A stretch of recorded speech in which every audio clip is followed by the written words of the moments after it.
Yo, what is good, YouTube? Welcome back to another JC2K video. In today's video, we're going to be talking about the brand new quote-unquote content that 2K dropped today with this Breakout board, the 2010's Breakout board now, instead of the 1990's Breakout board. Still, to be completely honest with y'all, not sure that I'm a huge fan of these Breakout Warp boards, and I'm going to kind of explain why that is in this video, why I don't love them changing this the way that they kind of have so far. And we're going to talk about the new players they added as well in this video. But I think, look, I would like to be excited about this, but unfortunately, I feel like as of right now, there's not actually a lot to be excited about with this, even for my offline players. And so I'm going to explain why that is in this video as well. But before we hop into it, if you haven't already, make sure you hit that subscribe button. Help me push towards the 50,000 subscriber mark on the channel. I upload every single day. Multiple videos a day. Would really appreciate it if y'all do subscribe. I guess besides the last couple days, I've been in the hospital, but I'm healthy now. So I appreciate, or I'm healthier anyway now. So I appreciate all y'all's support. We're back. I'm ready to grind. So point being, the 2010's Breakout Warp boards have now replaced the 1990's Warp boards as the Warp boards that you need to get, basically to get these guaranteed Season 1 Breakout Exchange cards, which obviously if you're trying to get Jack Sigma or Gled Rice or Jason Kidd or the 95 plus Hidden Gem or anything like that from those rewards does require a decent amount of a pretty decent amount of grinding. But I think if you were going for that this season, you probably have already done it at this point. If not, we'll go over how that would work a little bit in this video. Basically what you have to do is you're on an all game modes board, and then you have to beat 3 2010's teams in a row, or you can hold a 2010's team to 0 points in a game. It creates a 2010's warp board. You then have to play to get to that warp. Once you get to that warp, you can warp onto the second board, which is going to be all 2010's teams. That'll be higher difficulty, and the cards that you'll play against, generally speaking, will be better than the cards that you play against on the first board. But if you get to the corners in the 2010 boards, then you can get these Breakout Exchange cards as well as other potential rewards, including Pink Diamond Monte Ellis, Diamond Andrea Bargiani, Amethyst Darren Williams. That being said, you have to get enough prize points from completing missions and beating and winning games and stuff to actually be able to claim the rewards, because you have to have enough prize points to claim the rewards. So you have to play enough games to actually get those rewards, which isn't super duper hard to do, to be fair. But then also, these player rewards aren't actually going to exist. That's the thing I think that I'm like most. It'd be a lot more exciting if it was actually possible to pull Bargiani or Monte Ellis, but realistically, I don't really think that it's very possible at all to pull those guys. I don't even really think these cards are actually going to exist.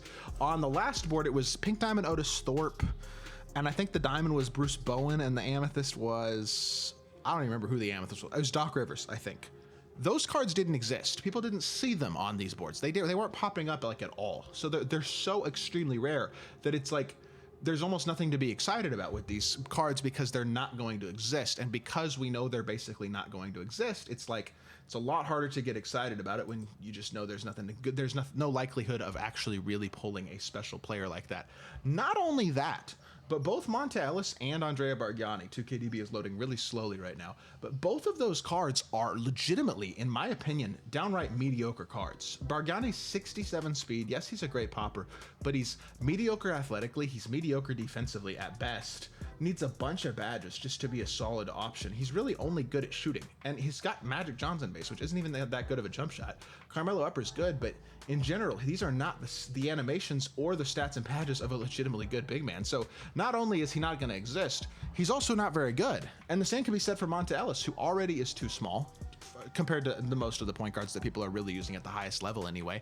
I think he's only 6'2", so he's not a very tall point guard. His stats, and okay, he's 6'3", so slightly taller. His stats and badges are legitimately good. 98 speed, 98.3, 95 driving dunk, or sorry, 93.3, 95 driving dunk, 85 interior, 90 perimeter, 80 block. Like, this card's legitimately very good on paper, and I do think, despite being only 6'3", that he would be a very solid point guard because stats and badges are really well rounded, and he's a very, very good slasher and also a very, very solid defender. Like, this is a very competitive card, but still, SIGs don't look insane. Jump shot probably isn't that amazing. James Bouknight base. Torian Prince Uppers is good though, so that his jumper's going to be fine, but it may not be insane. Look, fun card, but number one, you're not going to get him. Number two, he's not that elite. He's a good card, and I know his stats are amazing. but he is a little undersized and his animations are not that insane. So this card is not a spectacular card, even if you were to somehow get lucky enough to get him. The problem is nobody's going to be lucky enough to get the card. He's going to be unbelievably rare if it's anything like the 90s boards. So my issue with these boards is that they're harder than the initial, I believe, current warp was when the year first came out. So they made the difficulty harder to actually get these breakout exchange pieces. Still not that hard, but it is more time consuming and a bit more difficult, especially if you're not that good at the game. Additionally, they introduced these players rewards as, oh, grind for these awesome players, but number one, the players aren't that awesome, and number two, you can't get them anyway. It's just deceiving, basically, by telling you there's players out there that you really realistically aren't gonna get, if it's anything at all like the 90s board, where I literally didn't see a single person get Otis Thorpe. Like, I didn't see it happen. I don't know, man.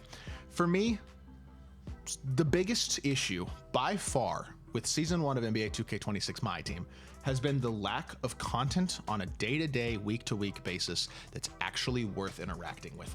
And I don't understand how this changes anything. It's just changing the way slightly that you get these pieces.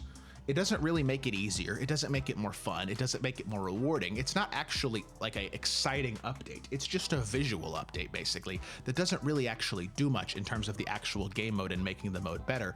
And to me, why? Why not a little more effort put into it? You know what I mean? Why not maybe make the players a little more common to be pulled, for one, but why not maybe a little more creativity to the way that this is done than just doing the exact same thing that you did with the 1990s board, with the 2010s board, which again, people didn't really like the 90s update, you know what I mean? Because it made it harder from what Breakout had initially been. So I don't know. This isn't a huge deal, but it's just not really content. You know what I mean? And I would like to be pleased about it, but it doesn't really, they're not actually really changing the rewards. And also they nerfed the MT amounts on Breakout as well when they did the 90s update. I assume those nerfed MT amounts are also carrying over to the 2010s boards. So again, there's just multiple aspects and multiple things that I have issues with right now about the Breakout mode compared to the way they started it this year. And I don't think this update fixes those issues in all likelihood. I don't know. Breakout is still better than it was last year, without a doubt. It's far more rewarding. There is certainly more of a point to playing it. You get more rewards per Breakout board by far. It is absolutely an improvement upon last year, and I do want to give 2K credit when I say that.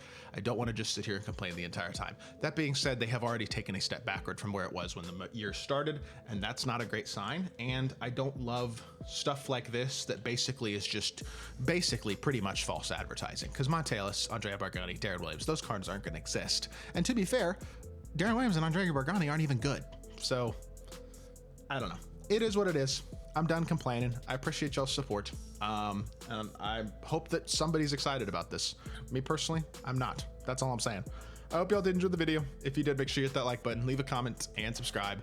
I'll be back with more 2K content very, very soon, and I appreciate y'all. Peace.